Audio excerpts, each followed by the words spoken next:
안녕하십니까. 사이버 범죄 파헤치기 오박사입니다.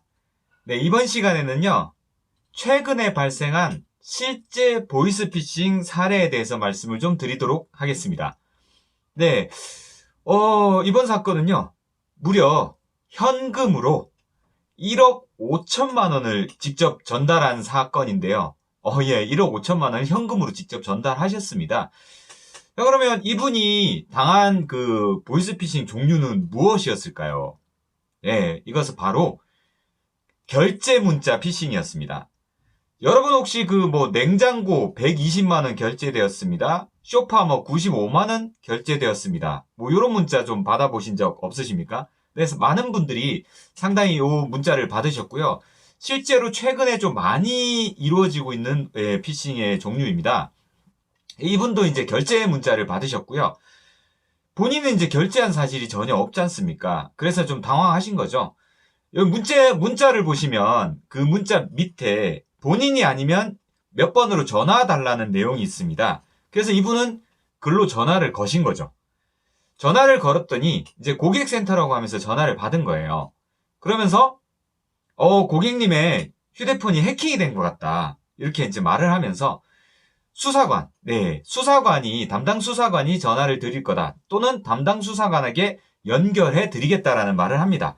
그리고 나서 이제 담당 수사관하고 이제 통화가 되죠. 이제 검찰청 무슨 수사관입니다. 이렇게 얘기를 합니다.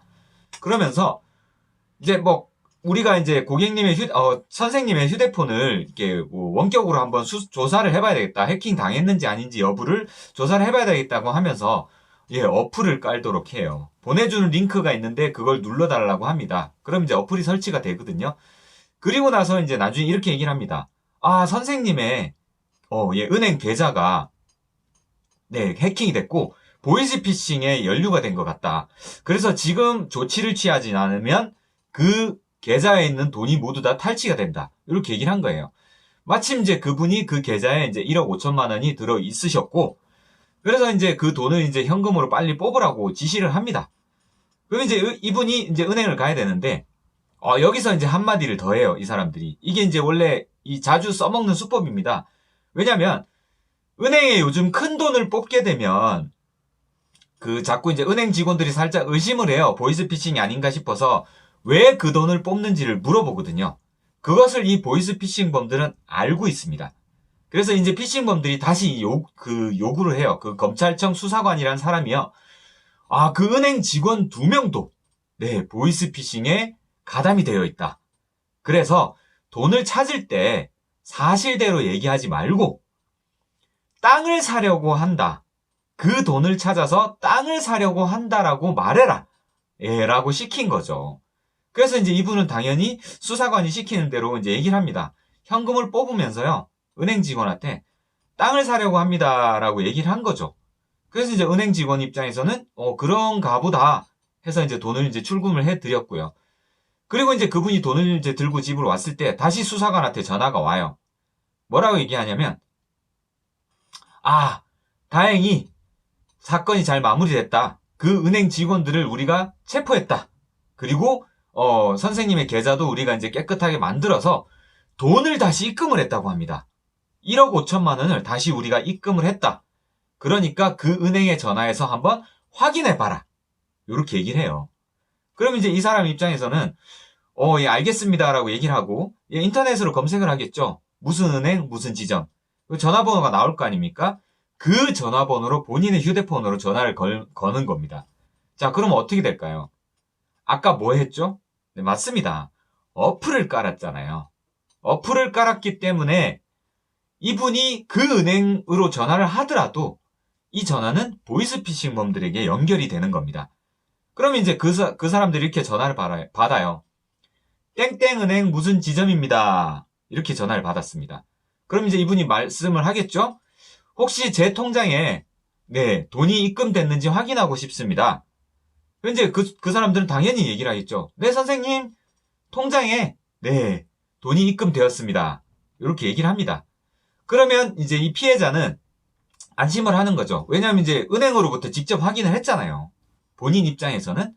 그리고 나서 이제 다시 이제 전화를 끊고 나면 또 이제 수사관으로부터 전화가 와요. 자, 확인하셨나요? 네, 확인했습니다. 자, 그러면 지금 선생님이 들고 있는 돈을 다시 반납을 해야 되지 않겠습니까? 라고 얘기를 하는 거죠. 그래서 돈을 다시 반납해 주세요라고 얘기를 합니다. 하지만 또 여기서 이제 한 가지 더 해요. 1억 5천이란 돈을 가지고 다니기엔 너무 위험하니까 우리가 직접 사람을 보내겠다라고 얘기를 합니다. 그리고 나서 누구누구에게 돈을 전달해 주라라고 시키죠.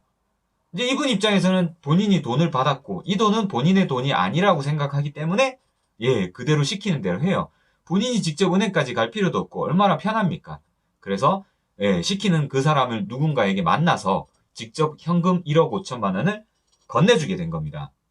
네, 그러면 결국 이분은 보이스피싱을 당하게 된 거죠. 나중에 이상해서 그걸 지인한테 얘기했더니 지인이 그게 바로 피싱인 것 같다라고 하면서 바로 신고를 하신 거거든요. 네, 맞습니다.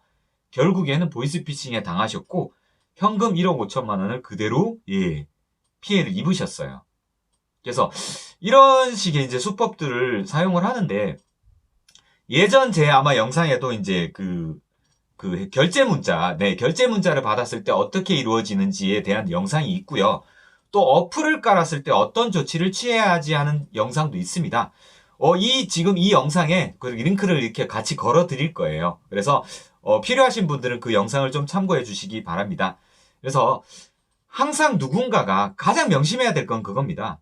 현금을 누군가한테 전달해서도 안 되고 또 누군가가 무엇을 깔으라고 요구를 한다면 이것은 무조건 보이스피싱이다. 네네. 그렇게 생각을 좀 해주셔야 될 것 같아요. 그래서 항상 여러분들이 조심하셔야 될 문제인 것 같습니다. 이상 오박사였습니다. 감사합니다.